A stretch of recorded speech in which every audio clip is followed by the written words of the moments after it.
everybody. I'm Janelle Thier. I'm with the American Lung Association in Minnesota.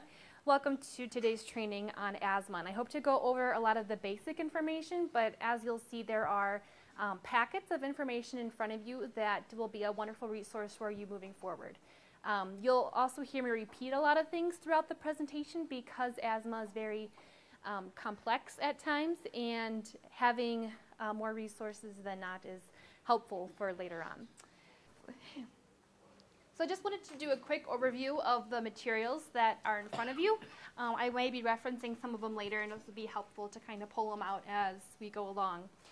I first have your PowerPoint presentation, so if you want to take notes or add anything, please feel free. I also have a asthma medication chart in here that has the controllers versus reliever medications, and this will be very helpful looking at. A lot of times you'll talk with patients and say, I'm on the purple one, or it's the red one that I take. So this is a good resource to use for that. I also have, it's called an Asthma Key Messages poster. This one is available, I believe, in Hmong, Somali. But this is a quick cheat sheet to use for really understanding asthma control and understanding if there are other things that need to be done to keep asthma in control. The next one here is called the Rules of Two. This is a quick cheat sheet also to identify if there are going to be problems with asthma and when to refer on to a healthcare professional to maybe talk about medications or making sure your asthma action plan's up to date, which I'll also be referring to later. And then there's a trigger sheet for different asthma triggers within the home, within the school. These are things to keep an eye on and really to help identify what the triggers are for a person with asthma. So this is a good reminder of just some different things that are available. I also have another trigger sheet. This is available in Hmong and Somali as well. And it helps with any kind of language barriers to really refer to pictures instead of words sometimes, since a lot of the times the language doesn't transfer over. So you have different pictures on the front, and then you can check the boxes if you do have triggers for that asthma. That patient can keep it and share it with the healthcare professional. I also have a copy of an asthma action plan, which we'll spend some portion on later today. This is something that is useful if a child goes to the school or a daycare provider, and it helps keep everybody in the know about when to take what medications and when to call 911 or seek emergency help. And then this page is referring to asthma and allergy, since a lot of times they go hand in hand. And then if you flip it over, there's a list of different allergies and when they are the most prevalent or the highest for what season, in Minnesota specifically. So it's also a good tool to use. And then finally, I have the Asthma 101 booklet. And inside the booklet, you have a couple posters in the back too, which you can hang in the clinic if you need, or just share with anyone that you're talking with.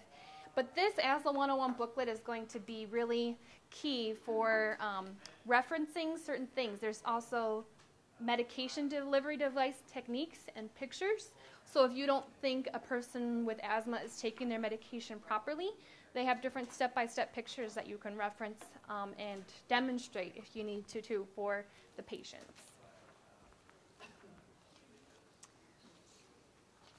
And I can also provide any of these electronically if you see fit too. So I'll have Kate send out that information for you.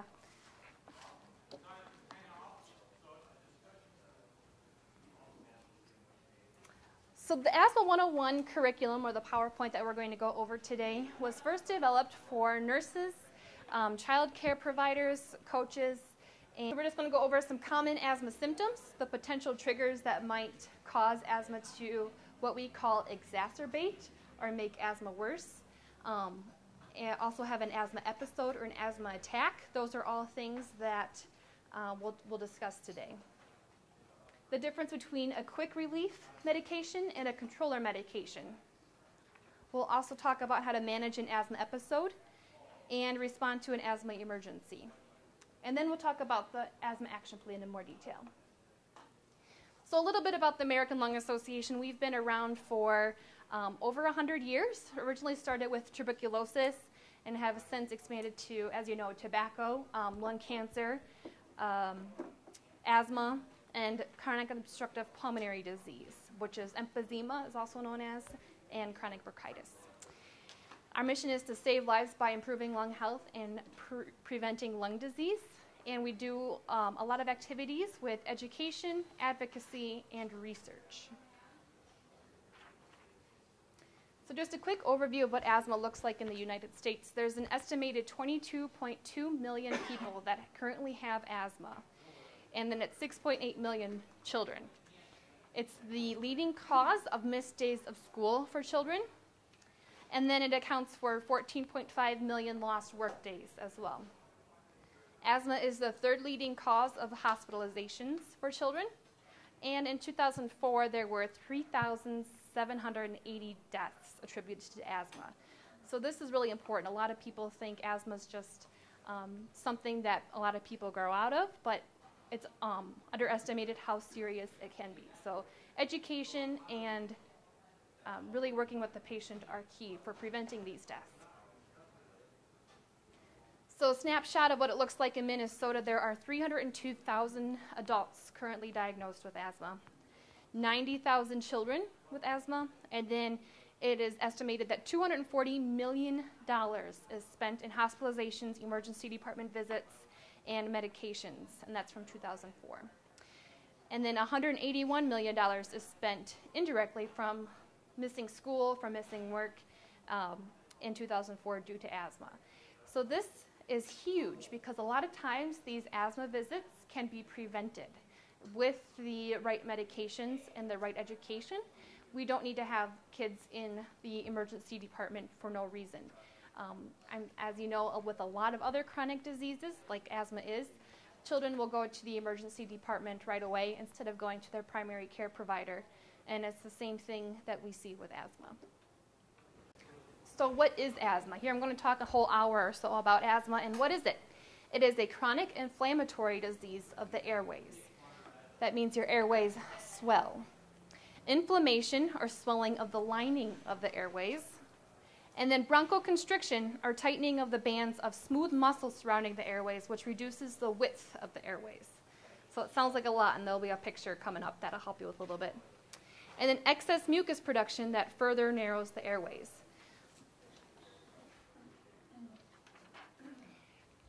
So on the left up here, we have normal lung tissue. You'll see here that the lining of the airways is nice and plump. Then you also have the smooth band around the airways that is not inflamed and it's not tightened. And there's no mucus inside. But on the right, you can see how the bands, the airways themselves, constrict. And then the bands on the airways itself also constrict. So not only do you have the swelling of the airway, you have the constriction of the tubes. And then on top of that, you have all this mucus production. So trying to get air to go in and out of the lungs with the swelling, the constriction, and the mucus production is very tough.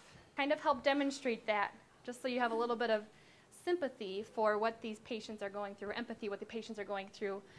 You'll see a straw on your desk. And I know it's right after lunch, but hopefully this will give you a good idea. So if everybody can take the straw and just breathe in and out normally for a little bit, and not through your nose, but through the straw. And see how that's a little bit more difficult? Now I want everybody to stand up and do 15 jumping jacks.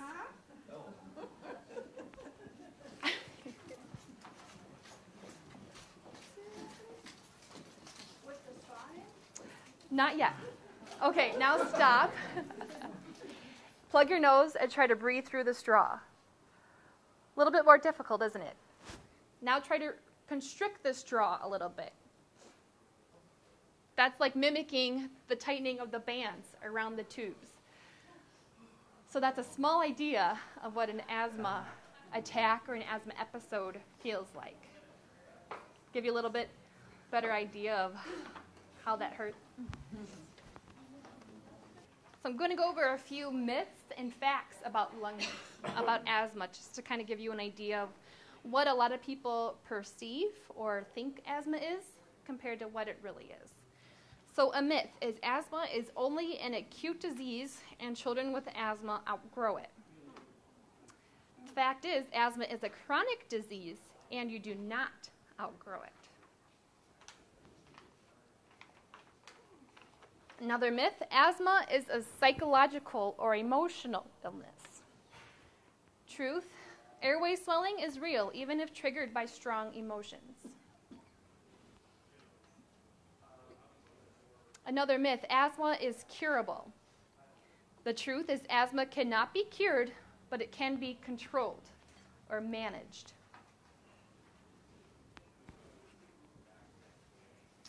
A myth is asthma always limits normal activities. The truth is daily asthma controller or pre-exercise medications allow individuals to be active if they're on the right medications. And a myth, asthma medications and inhalers are addictive. The truth is asthma medications and inhalers are not addictive. Asthma limits a person's ability to fully participate in sports. The truth is well-controlled asthma should not limit exercise, and individuals can fully participate in sports.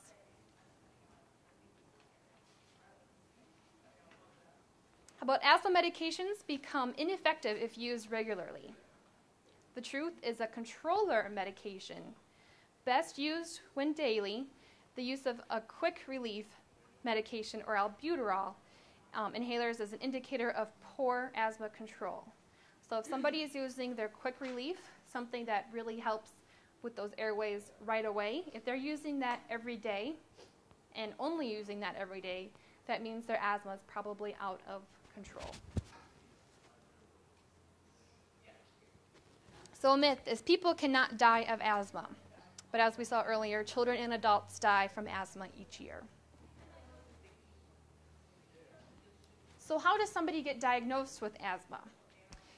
They usually meet with a healthcare professional, sometimes an allergist, sometimes just their primary care provider, nurse practitioner, physician assistant, and they do an assessment of the symptoms. So they'll ask them, is there anything that really makes your asthma worse? Sometimes if the child feels better at school, but goes home to mom and dad smoking, they may have a harder time breathing. They may notice that it makes their asthma a little bit worse. They'll also go over medical history. Asthma is often genetic, not for reasons completely understood, but anybody with immediate family members with asthma may be more at risk for having asthma themselves. They'll also ask if there are certain things like eczema or frequent attacks as a baby or different episodes of hospitalizations as a child, that those things can often be a precursor or something that happens to a lot of people with asthma. They'll also do a physical exam and a spirometry test. And a spirometry test is a simple breathing test that people use a tube for. It looks kind of like a toilet paper tube, to be honest. And you breathe in and out of it, and it measures the capacity of your lungs. So this is a simple test, but it's very effort dependent. So if somebody does not put good effort into doing the test, then it's not going to be easily read and it's going to be harder to diagnose. And a spirometry test, since it is effort dependent, means that usually patients who are probably 5 or 6 and over can do a good spirometry test, but below that it's hard to do a spirometry test. And the spirometry test is needed to really make a full asthma diagnosis. So a lot of times you're working with children in the 2, 3, 4, 5 range, and you think they have asthma, but it shouldn't be diagnosed as asthma. You'd want to go based on assessment of symptoms, medical history, things like that first.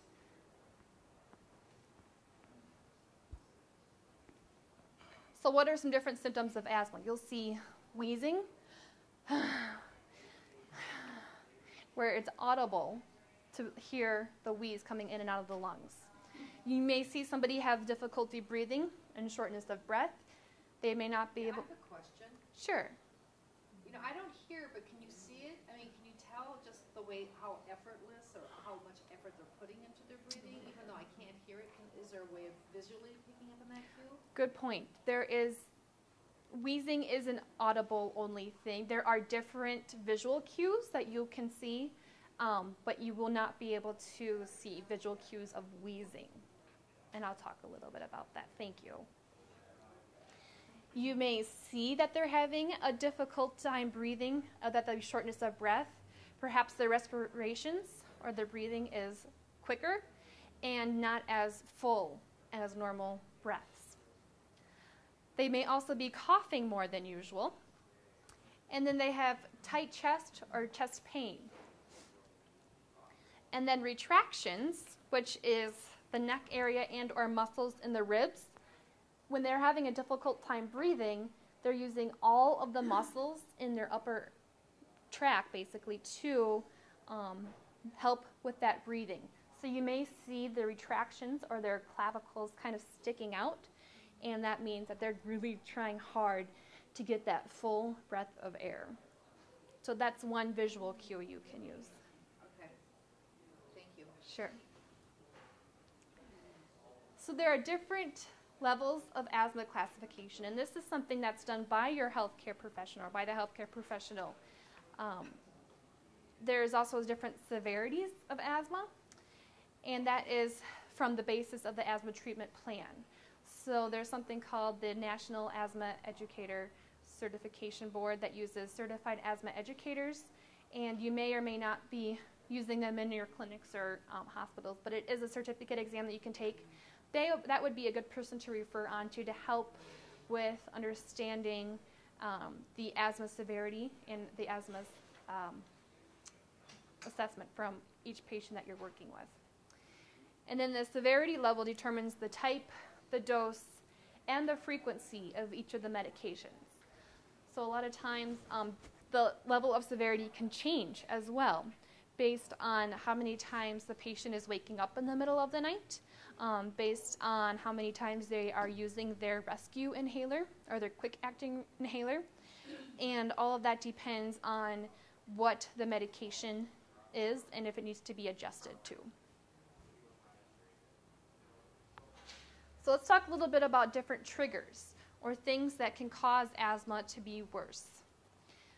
So just a quick overview, we have different infections that make asthma worse, allergens, irritants, and behaviors. So different infections. If you look at the influenza, that is probably the #1 cause of an asthma attack or exacerbation that is out there. So proper hand washing, as you've all heard before, and that's with anything. Keeping your hands away from the face. Using different towels to help prevent the spread of infection. And then getting a yearly influenza vaccination too. So some different allergens, and feel free to use those handouts that I shared with your packets too, because that'll help identify some of those triggers. Different animals, cats, dogs, birds, and mice are usually the ones that have the dander that causes asthma attacks or asthma exacerbations. Cockroaches, dust mites that are found in carpets, upholstery, and in pillowcases. We recommend having, they're called pillow encasements and mattress encasements for children with asthma to help prevent some of those dust mites. Dust mites are little tiny microscopic bugs that eat dead skin cells.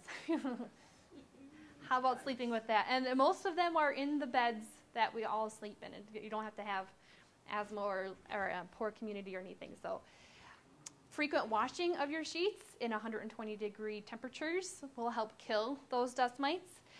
but not everybody has an allergen to them. But people with asthma who are allergic to them, it's about 80% of asthmatics. It's important to keep your mattress and pillow clean so that the dust mites don't come. We also have mold. And mold is very prevalent in the cities, actually anywhere with poor climate. And keeping mold under control will help with some of those exacerbations and attacks. Pollens, like weeds, grass, and trees. There's going to be different seasons for all of those allergens. And that handout that I provided with the allergens and asthma connection, that backside, will say when they are highest in season in Minnesota. Different medical conditions also can cause asthma to be worse. And then latex, so things like gloves and balloons, there are certain allergies that may cause asthma to be worse too. And a lot of the latex gloves with powders and things like that can cause attacks. So there is a strong link between asthma and allergies, and it's important to keep them under control since they often play a role with each other. Some allergies affect the upper airway, but can trigger an asthma episode in the lower airway. And all asthma is not allergy related, and not all allergies can cause an asthma episode. So you see how asthma can get tricky. It's not a one-size-fits-all for all patients. And then allergens are identified and exposure is minimized to improve quality of life. Some irritants that can cause asthma to be worse: smoke from cigarettes, from hookah, even by a campfire. Just inhaling that smoke can irritate the lung linings. Dust and chalk dust, and I think a lot of schools are going away from chalkboards these days, so that is a reason why asthma is a little bit better. And then strong odors such as perfume, different markers that may smell, and then air fresheners, cleaning chemicals, paints. All of these things can cause asthma to be worse. And then either very cold or very humid air. So if anybody has gone for a long run outside when the temperatures are a little bit colder, or had to do some physical activity outside, you can notice that your lungs tickle a little bit. It's because your airways aren't used to that. And any kind of rush of the air going in and out of your lungs at a quick rate, or just any kind of change in air, can irritate the lungs. Different behaviors can also make asthma worse or cause an asthma episode. Emotions such as crying, laughing, and shouting can cause an asthma attack. If you see little toddlers or anybody kind of having an emotional breakdown, it could also cause an asthma attack. And even if your patients do start to feel like they have an attack coming on or an asthma episode coming on, it puts them in a little bit of a panic, which also makes it a little bit worse because they're not able to get that full breath in and out with the air capacity that they currently have. So that's why it's important if you're ever around somebody with an asthma episode or an asthma attack that you try to keep them calm. Exercise is also a behavior that can trigger an asthma attack or an asthma episode. Some people just have exercise-induced asthma, but it is something that should not limit your physical activity. If you're not able to do the things that you want to do, it's time to talk to a healthcare professional to look at getting your meds changed. And then smoking, either being around secondhand smoke or being around family members that smoke, and smoking yourself cause asthma to be worse. So let's look at some things commonly found in the home. I'm sure we work with a lot of people where tobacco smoke and smoking inside is the norm. That is something that you may want to talk to the patients about to help, maybe talking about let's have a cigarette outside if they're not able to stop smoking entirely. Also dust and chalk dust, so sideway chalk. Strong odors, again the perfume, the markers, the air fresheners, and the cleaning chemicals, paint, etc. And animals. Animals are a big one that are found in the home. And the biggest thing to help with those triggers and getting rid of it is to, of course, get rid of the animal, which is very hard to do for some patients and some families. So if the number one thing, I'm a huge animal lover, so I hate saying that, but you can always close the door to the child's bedroom so that the animal is not able to go lay in the bed or be in the carpeting on the floor. So that way the child can at least get 9 or so hours of uninterrupted sleep and where the animals aren't in there causing that problem. And again, mold, dust mites, and latex are all things that can cause triggers in the home. So how to avoid these things? You want to ask the person with asthma or their parents to identify his or her triggers in order of severity. So what does that mean? It means that if you know the child, if they're around smoke, immediately they have a harder time breathing, then that would be a severe trigger, or a trigger that is more severe than say something else. You wanted to take steps with the healthcare provider and suggest to avoid possible triggers. And then you want to discuss what concerns they have about removing these triggers in the home. And if they do not know, they should discuss with their healthcare professional. There's simple low-cost modifications, so you can minimize dust by reducing the clutter in homes. And dusting in general more frequently helps with getting that dust out of the home. Like I said, find new homes for the animals with fur or feathers. Remove the carpeting, if at all possible, because the dust can settle inside the carpeting. Don't use latex gloves or allow latex balloons. Encourage them not to sit on carpeted floors. And if the home has carpet, encourage the use of a HEPA vacuum cleaner. So that's a vacuum cleaner that has a special filter in it, a bagged filter that sucks up all the dust. Instead of the ones without the HEPA filters, usually it's in a little canister where you dump out the dust. Well, you're just causing all that dust to go in the air again. So using a vacuum cleaner with a HEPA filter. So different modifications for the home. You do not want to block any ventilation ducts. Since the home itself is a system with air moving in and out at the right way, you want to be sure not to block any of those air vents to make sure that the system can keep going. You want to mediate moisture problems or water leaks immediately. Try to avoid mold growth, making sure the area is wiped and dried out. And reduce the number of plants that need frequent watering. And then do not allow latex in the home, only mylar balloons, so usually the shiny balloons. Do not use aerosol, strong-smelling cleaning supplies, or air fresheners. And aerosol is usually found in things like spray, hairspray, where it's kind of more of a mist. And air fresheners have anything that has a smell are known as volatile organic compounds, also known as VOCs, and anything with a smell can get into the lungs and exacerbate or cause an asthma episode.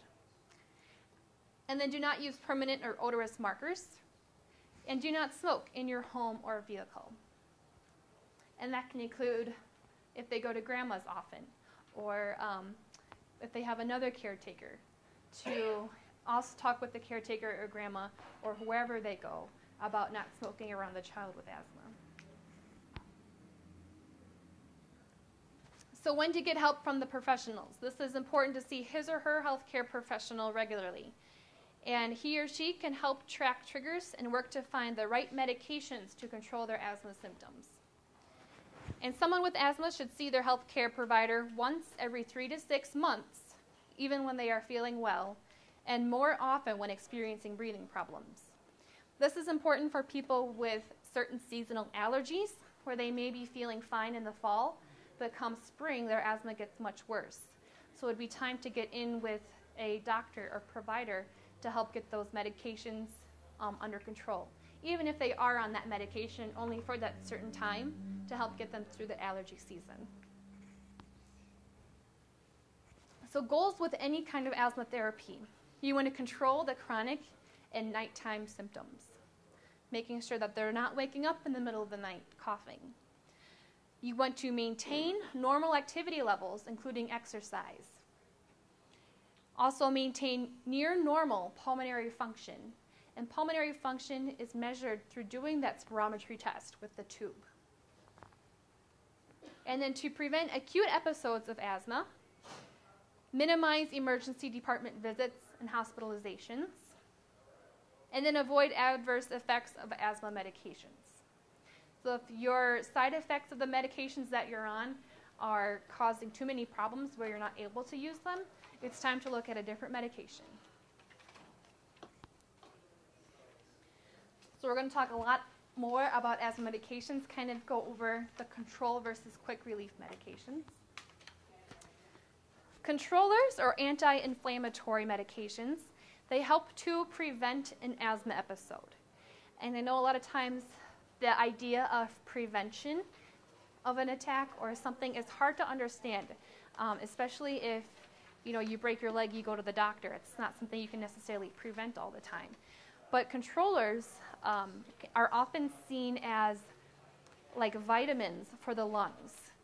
So even though you don't know the vitamin may be working, it keeps things in working condition. So if you want to use that analogy with your patients or those that you work with, controllers are just a hard idea to grasp sometimes because you don't always know that they're working, so people stop taking them. They are taken daily, sometimes twice daily, but it does not eliminate the need for a quick relief medication. And the quick relief medication, they are very fast acting. They relieve symptoms during an asthma episode, and they are taken as needed. So using it maybe 2 times a week, if that, is going to be all that somebody should be taking, their quick relief medication. Any questions on that? So you have controllers and relievers. The controllers are maintenance to help keep the lungs healthy. And then the relievers are used when needed for quick relief.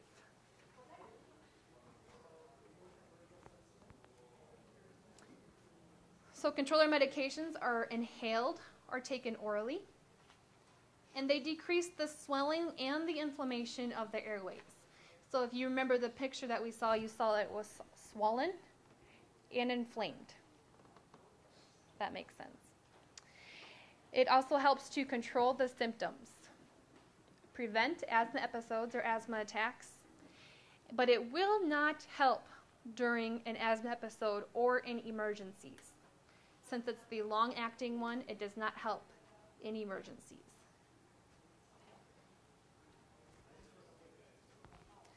Quick relief medications are also called reliever or rescue medications, and it relieves asthma symptoms quickly. It relaxes the airway muscles, and it's used when asthma symptoms first appear and or before exercise as indicated by healthcare professional. So small children can get their medications by using a nebulizer or a little box with a tube. Then the medication goes into that nebulizer. Or by using a metered dose inhaler with a spacer and mask.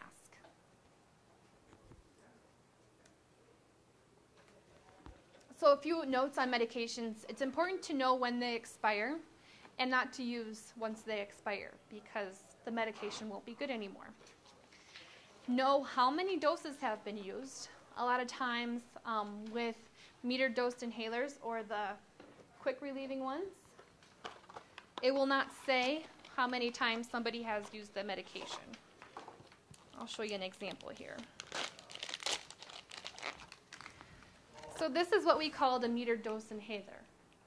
This is used as a quick relief, the specific one. But it does not indicate, this one indicates how many doses are left in each medication, but things like ProAir will not. So it's important to kind of keep track. And a couple years ago, the medication changed the way it's delivered, and now they're called HFA inhalers, and you can't tell when it's empty. So people may still be using it and think it's not working, but it could be that it's empty, or it also could be that it's not cleaned properly too. And for cleaning, you want to remove this part and rinse out this part and let it air dry on a paper towel. Because if that's blocked, you're not getting any medication either. I do have, for those that are really working in the asthma clinics, I have a lot more resources to kind of help you with cleaning and when certain things expire, how many doses are in each medication. You want to place a piece of tape on the inhaler if it does not have a counter, and then write the date you start using the MDI, meter dose inhaler, on that tape. Place a hash mark on the tape for each additional dose used, and then count the hash marks often to make sure you still have doses remaining. So oral steroids to treat severe swelling in your lungs. This is often known as prednisone. And take during or after a severe flare-up or episode. And take only as prescribed by your healthcare provider. So a quick overview on Asthma Action Plan, and if you want to get this out to see a larger version of it, it might be helpful.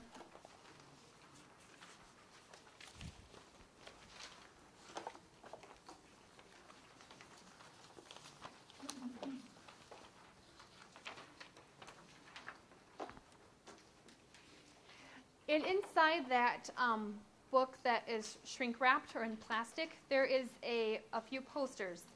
So the actions to take for an asthma episode can be found on that poster. And you want to make sure to have somebody stay with the person. There's nothing scarier than having an asthma attack or asthma episode and being alone. Follow the person's asthma action plan. Make certain quick relief medication is available and used properly. And observe the person to ensure he or she improves. And communicate with the emergency contacts if the person with asthma has experienced breathing difficulties while engaging in physical activity.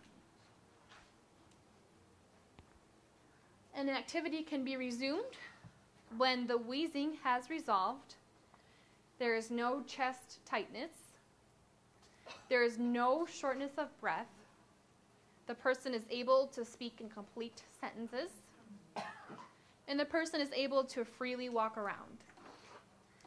And the person's peak... Okay. So the peak flow meter can help indicate what that child's respiratory flow is.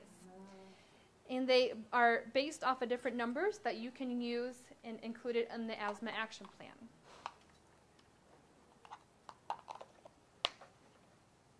Not everybody uses peak flow meters anymore.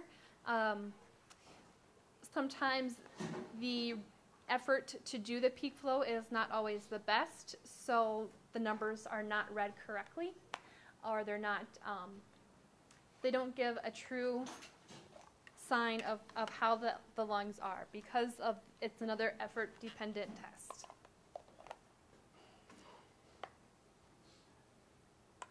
So the use of an asthma action plan for children, have the parent or guardian and healthcare provider help to complete an asthma action plan. And this is also a lot of times in the new electronic medical records, done electronically. And for children, send a copy of the asthma action plan to the child's care provider, the school, and or the coach. So there should be more than one asthma action plan that goes home with the child. There should be also one handy if a child goes to overnight or spends the night somewhere else. That person also needs to have an asthma action plan that says what to do when. So there's different zones of the asthma action plan, and it's going to be based similarly to a stoplight. So if you drive, bike, walk, and you see a green light, that means everything's good to go. You can go right on through. If you see yellow, that means proceed with caution. That something might be happening soon. And then red means stop, that you need to call an emergency department or hospital and seek further medical help. So the green zone means there's no asthma symptoms. That the breathing is good, there's no coughing, no wheezing, you can work and play as normal, and then you sleep well throughout the night. There's also a place here to list the controller medications that that person is on to make sure that they are getting it every single day.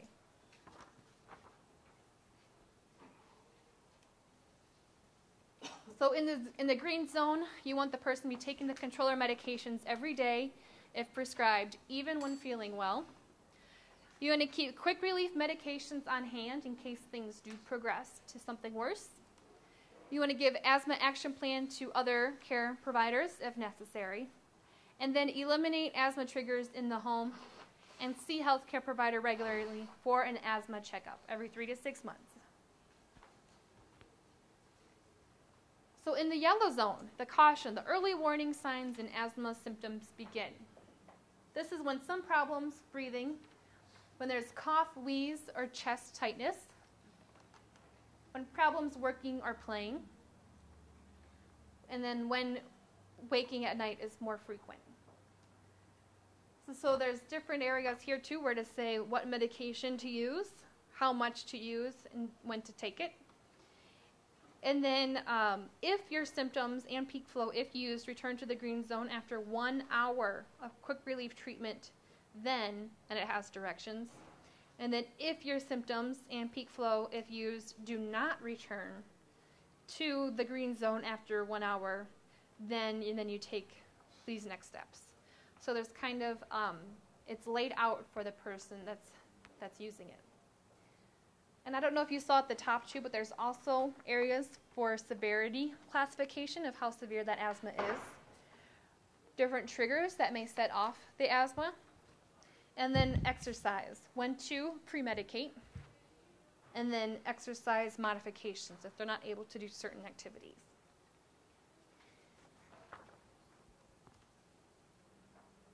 So what to look for to see if somebody might be in the yellow zone. If they are anxious or looking scared, they have unusual facial paleness, if they have flared nostrils, they're trying to get all that air in as much as they can. They have pursed-lipped breathing, which means they're, and if they have fast breathing, shortness of breath, if they're hunched over body position, if they're perspiring, and if they're vomiting due to hyperventilation. And then they're restless during sleep, and then the fatigue that is not related to activity, which means that they don't have enough oxygen in their blood and they are tired. They have an excess of O2. So what to listen for, and this may be difficult, coughing or persistent cough with no other cold symptoms. Frequent clearing of the throat, irregular breathing, noisy difficulty breathing, and wheezing during exhalation. So in the yellow zone, it's called step up medications as prescribed and reduce activities as indicated. So whatever the healthcare professional listed in the asthma action plan here. Take quick relief medication, sit down, inhale slowly through the nose, and exhale through the mouth with lips partially opened. And keep taking daily controller medications and stay calm. In the red zone, get help. Call medical services or 911 right away. The symptoms here, this is when the quick relief medications are no longer effective. They're not available, or it has been used within the past 4 hours with no relief. In obvious distress, Caucasians or light-colored skinned people, often you can see blue fingernail beds or areas around the lips. They turn blue because you're not able to, do you have a question? No, sorry. You're not able to get the blood flow to those outer extremities, so they may turn blue. It takes lots of effort needed to breathe, trouble walking and talking. And then wheezing and coughing may stop because breathing has reduced severely. And call 911 if the peak flow is less than 50% of predicted or personal best, blue or darkened fingernail beds or areas surrounding the lips, and then marked wheezing and shortness of breath. So just some basic asthma management. You want to remain calm and reassure the person while providing assistance. Stop the person's physical activity and make sure he or she remains calm. And remove the person from exposure known to asthma triggers. Getting emergency help. If any of the symptoms listed on the person's asthma action plan as emergency indicators are present, if no improvement or relief from medications is noted after 15 to 20 minutes or the time period indicated by healthcare provider on asthma action plan, or if any of the following conditions are present. If the person is hunched over with shoulders lifted, straining to breathe, if the person has difficulty completing a sentence without pausing for breath, the person's lips or fingernails turn blue, and the person's peak flow reading is below 50% below a personal best.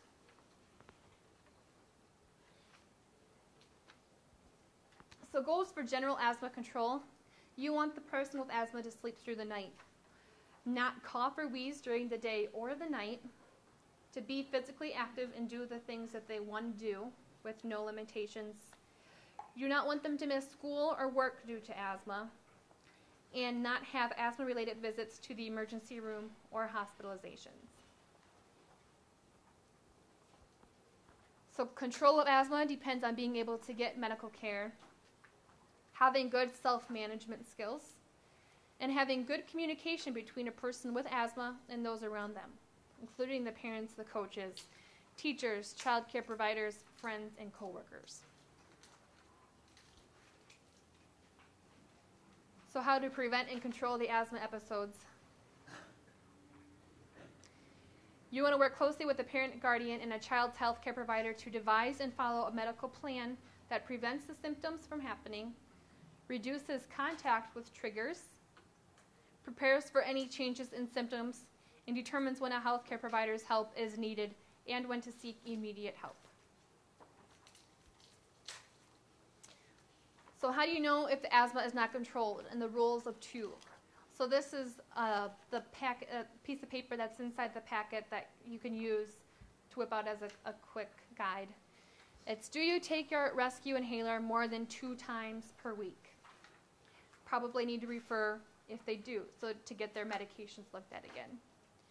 Do you awaken at night with asthma more than 2 times per month? If so, you need to refer to somebody who can look at their medications and do an educational session with them too. And do you refer your rescue inhaler more than 2 times per year? The only exception that is to the last one is if somebody has only exercise-induced asthma and they need to pre-medicate with their rescue inhaler prior to their physical activity. That you'll probably be using more than 2 inhalers per year, but that's something determined by the healthcare provider. And just some things to remember, that asthma episodes can be prevented. When asthma symptoms go away, asthma is still going to be there. And asthma is treatable. All episodes should receive immediate attention. A severe episode is an emergency. And a person with even mild asthma can suffer a fatal episode. So I also have a card that looks like this. This is our American Lung Association helpline card. It is staffed with respiratory therapists, with nurses, and with tobacco cessation counselors. They also contract with an interpretation company, so they have how many languages? Many languages. Basically any language that you need. So if there is a language barrier, feel free to call this 1-800 number or give this information to your patient so they can contact the nurse, respiratory therapist, or tobacco cessation person too, and help get their lung health questions answered. They often provide resources. They can mail out different educational techniques and tools for you too. So it's a good lung health specific resource to use, and it's free. So for more information, lungusa.org has a bunch of resources on it. Calling the 1-800-LUNG-USA will get you to the lung helpline. And then the 651-227-8014 is to our local office. And I also have business cards. So if there's something you're wondering if it exists or not, chances are it probably does. And I just need to find it. A couple years ago, there was a very large grant called Controlling Asthma in American Cities, which allowed us to create a lot of the resources that we have today, including different languages too. So, like I said, I didn't bring everything today. Today was supposed to be kind of a broad overview, but there are additional resources that I'd be happy to provide if needed to. What questions do I have right now? I want to go over a few of the medications with you and how to use them so that you can help the person identify if they're not using it correctly. Any questions right now? Okay. So the first medication I want to go over is the MDI, or the meter dose inhaler.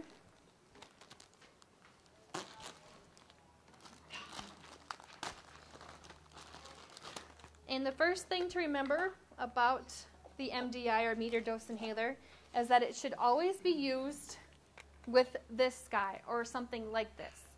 This is called a spacer. What the spacer does is help get the medication dispersed correctly so that it's easily inhaled into the lungs. Because a lot of times when you the technique is so poor that when you just do this, it can shoot to the back of the throat, it can go out the sides of the mouth, and they're not getting all the medication that they need. So in order to take the rescue inhaler, you want to shake it up a few times, put it in the back of the spacer, click once,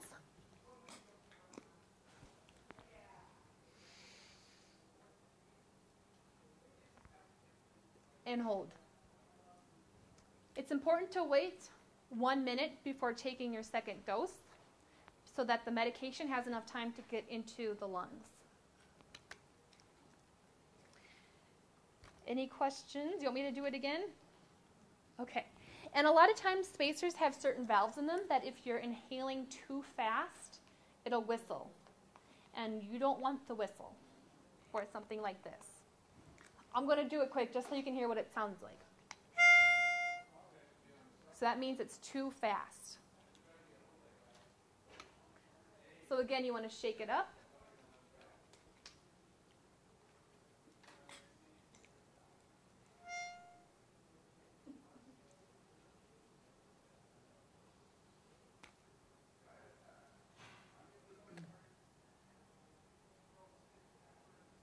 And hold, up to 10 seconds if you can.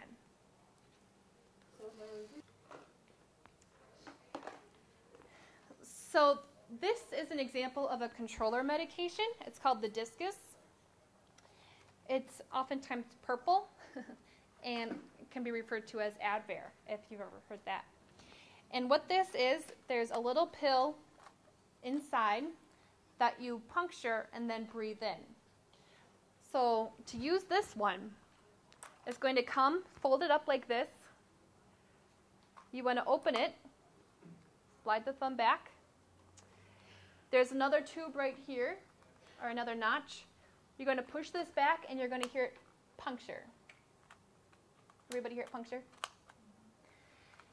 And you want to turn your head, breathe all the way out so that you're not breathing out the medication within here. Hold it like a hamburger so that the medication isn't being tipped one way or another. You're going to breathe quickly and deeply in, and also hold this one for about 10 seconds, like this.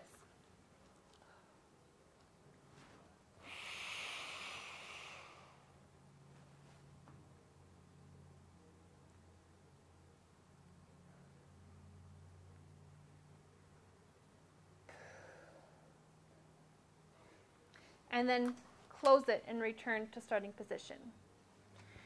This one is usually taken twice a day, so it's going to come with 60 doses on it. And then each time you open it, open the valve, you'll have, it'll go down 1 dose. So it starts at 60, it'll go down to 59 and 58, so you can keep track of how many are in there. So if you have a person that brings this into you to show them what medications they're on, and you see it at 0, it's time to get new ones. Another important thing with this one is to make sure you take some water, rinse out your mouth, and spit it out. You don't want to swallow it. If you swallow it, or having that medication inside your mouth can sometimes cause thrush, and it's kind of a tingly or a painful rash inside the mouth. So making sure to spit out that steroid is important. So this is important because it has 2 different medications in it. It's got the long-acting beta agonist, and don't worry about memorizing that. That's going to be inside your books. And then the short-acting one too. But it's important to keep both of them in use. Any questions? I have a question.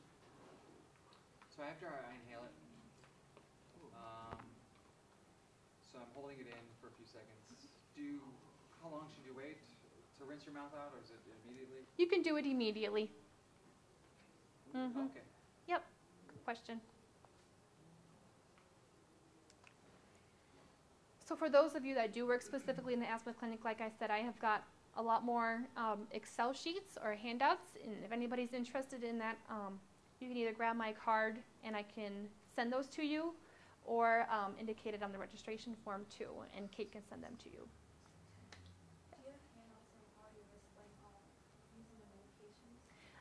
There is inside this booklet for, most of them.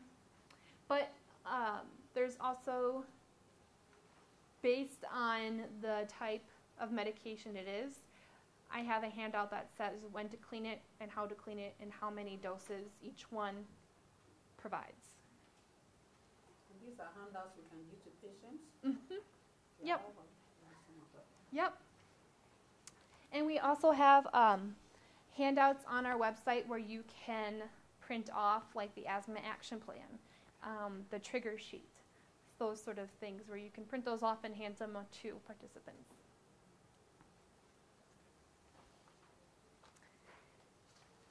Let's see, anything else? Anything that you completely didn't understand from the training or want more resources on?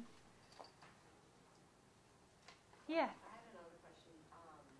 In the beginning of the PowerPoint presentation, I don't know much about asthma myself, but you talked about a lot of the triggers, and I was just curious if there's anything that causes you to actually develop, or some people just more susceptible to develop it? The jury's kind of out on that one. Like I said, a lot of it is genetic. A lot of it is also, some people believe that the more you are around triggers, the more like you are to develop an allergic reaction to something like that. And others think vice versa, that if you're not around any of these triggers, that once you are exposed to a trigger, it can cause asthma. So it doesn't really help. But that's kind of what studies are showing. Yeah. Growing up, if a child has eczema or acid reflux, that could be an indicator that they'll have asthma later on. Asthma can also be known as reactive airway disease. And there's a couple other funny things depending on the healthcare professional, but it's not always diagnosed asthma right away. It could be diagnosed something else. Yes? Usually, symptoms of asthma difficulties, occasion is counting blue or something like that. How can I find out my skin, for example? Sure. It depends on how dark the skin color is, but you may notice paleness or the color leaving your skin a little bit because the blood isn't getting to the extremities. So if you notice any paleness, you won't be able to probably see the blue around the fingertips. But another thing to look for are the retractions in your and you're using all your, they're called accessory muscles to help breathe. So everything that, if you take a really deep breath, all the muscles that it takes to take that deep breath, you'll be able to kind of see them.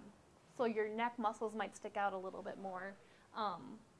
Your collarbone might stick out a little bit more because there's so much muscle behind it. So color may not be a good indicator. You may benefit more from the visual cues.